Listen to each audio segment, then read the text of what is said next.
All right, folks, nice work. You've reached the end of chapter 9. Hang in there, one more chapter to go. So to summarize these properties of solutions relative to the pure solvent. So we're saying, well, if I looked at, say, pure water versus a solution in which water was the solvent, how would the vapor pressure compare to the pure stuff? Boiling point to pure solvent, melting point in this osmotic pressure. Well, the vapor pressure would be lower. In a solution, remember there are those particles sort of, in some effect, blocking evaporation. So, we get lower vapor pressure, which means we have to bring it to a higher temperature to get it to boil. So, boiling point of a solution is always going to be higher. The melting point for mechanisms that we won't go into in Chem 51, but they're lower. And you think, oh yeah, they put salt on the roads to lower the melting point below the air temperature to get it to melt. And then there's no such thing as osmotic pressure, say, between pure water and pure water. But if I have pure water or pure solvent and a solution side by side, the solvent side will be drawn into the solution side. Or the other way to think about it, I think that's easier, is the solution side blocks migration of solvent into the pure stuff. So we see that difference. Now, here's something else to think about then. We've talked about all these effects of the solute. Now think about this. If I increase the concentration even more, what's going to happen to my vapor pressure, boiling point, melting point, and osmotic pressure? You might stop the video and think for a minute, well, if these are the effects of solute, what happens to the effect if I increase the concentration? Well, if I increase the concentration even more, I decrease the vapor pressure even more. If the concentration goes up, I increase the boiling point even more. Concentration goes up, I decrease the melting point. By the way, that's the same as freezing point. Freezing point, FP. I lower it even more. And if you increase the concentration even more, that osmotic pressure will actually increase. What is osmotic pressure? PO? Let's say osmotic pressure. Okay. Now you're going to see that in this experiment, quote unquote, that we're doing. 96E or 98E, I don't remember what it is. So here I'm going to tell you everything that I don't know about biology and medicine, quite confidently. So I'm going to draw a blood cell. Here's a blood cell, and I'm assuming it's just sort of drifting along happily in blood. I've already told you more than I know.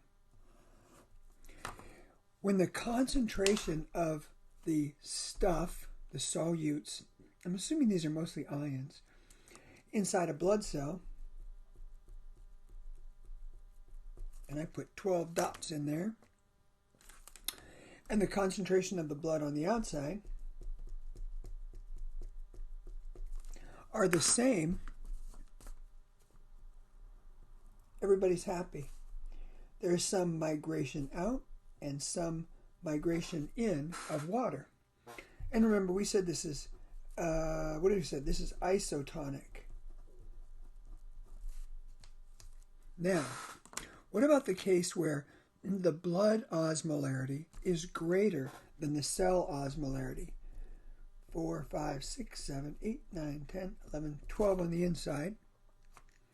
1, 2, 3, 4, 5, 6, 7, 8, 9, 10, 11, 12, 13, 14, 15.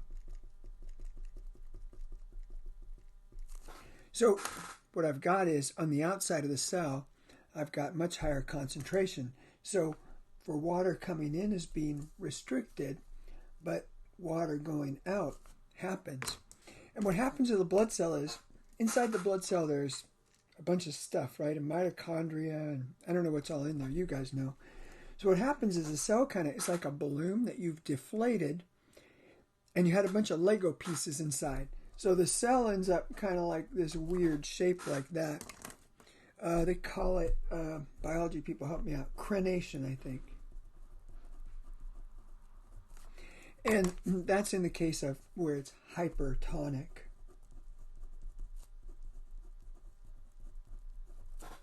Well, what about the case where we're hypotonic?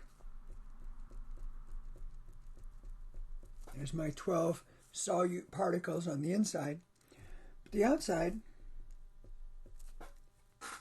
So we get, going out is somewhat blocked, but coming in is less restricted. Well, the cell basically blows up like a balloon and then pops. So what is it? This is hypotonic.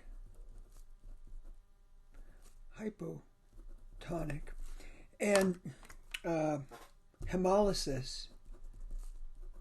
Hemo must mean something about blood, and lysis is splitting. So the cell pops. Acutely, instantly deadly to patient, acutely, instantly deadly to patients.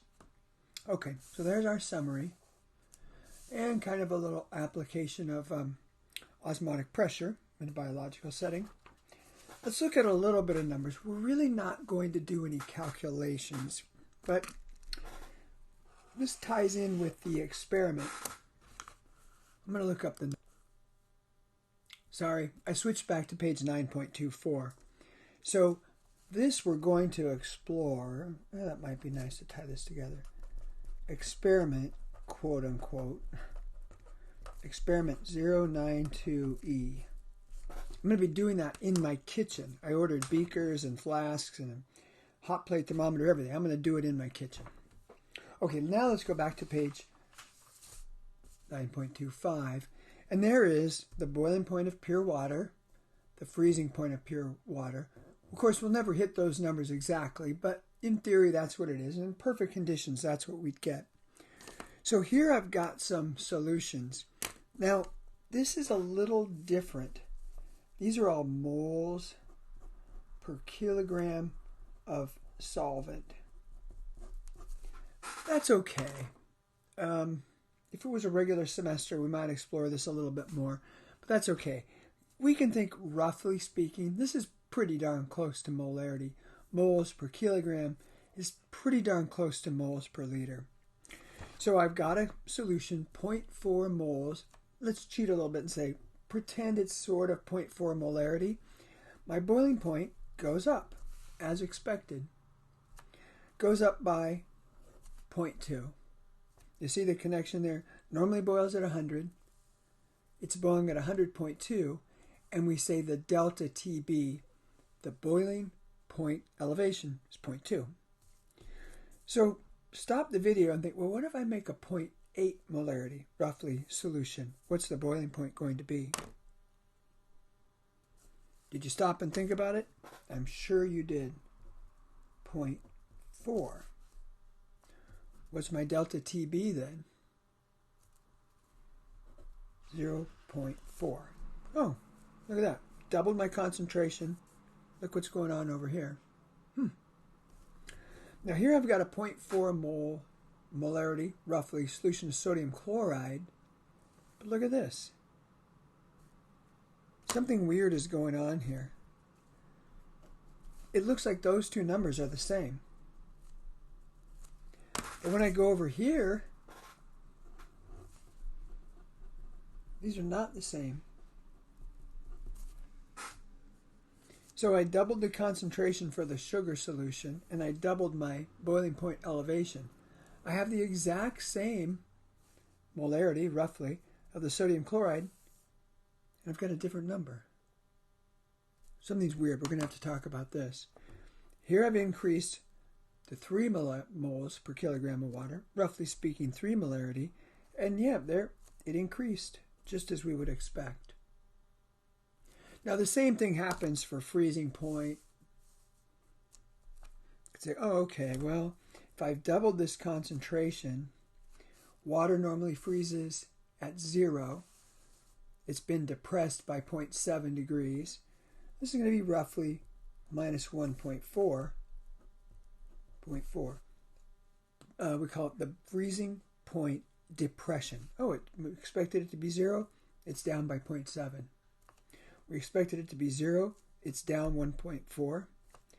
Same thing for the sodium chloride. And again, we get this thing where these look like they're about the same. Probably within what we can measure. Those are the same numbers, but not the same.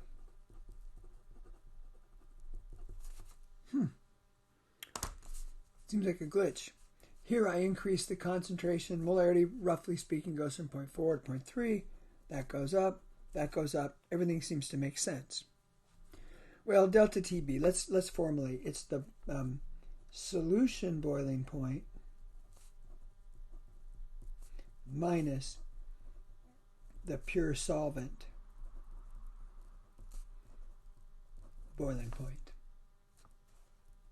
Put an equal sign there. How is it affected by increasing concentration? Well, we notice when we increase the concentration, we get an increase in the delta TB. As we were over here increasing concentrations, the delta TB was even going up. And similarly, the delta TF, as concentration increased, I kept getting an increased effect. So it increases the delta TF. Now notice we got a little bit of a weird sign thing. This is being depressed. There are the actual numbers, but we don't talk about these are inherently negative in some sense, like they're being subtracted from the normal freezing point. Now let's go back and address this issue. How could it be 0.8, 0.4, different concentrations, but I get the same effect on the boiling point? Well, let's think about a couple things here. Okay, sorry about that. So the delta TB was the same.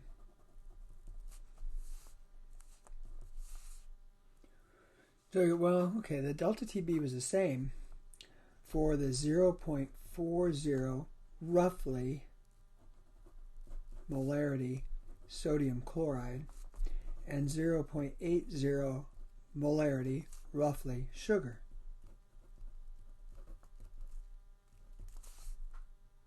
Well, let's think about something here. What's the osmolarity of each of those? Again, we're fudging a little bit on these concentration units, but crazy semester.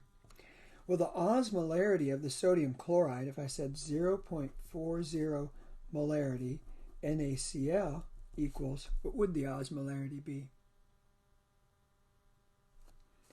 0.80 osmolarity. Strong electrolyte breaks up. 0.80 molarity.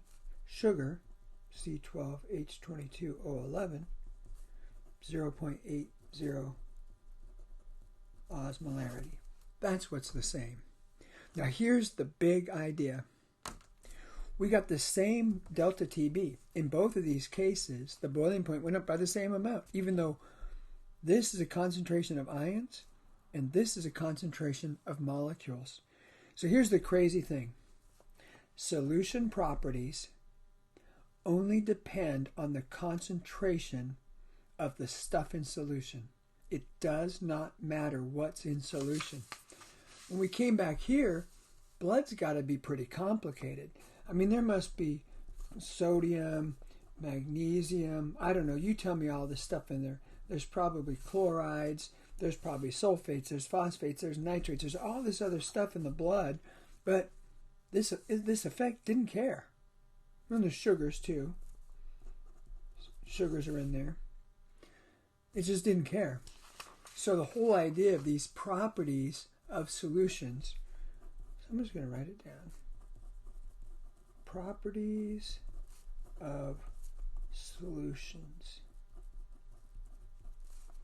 Solutions are a function of, I mean, like they change with concentration of solute, not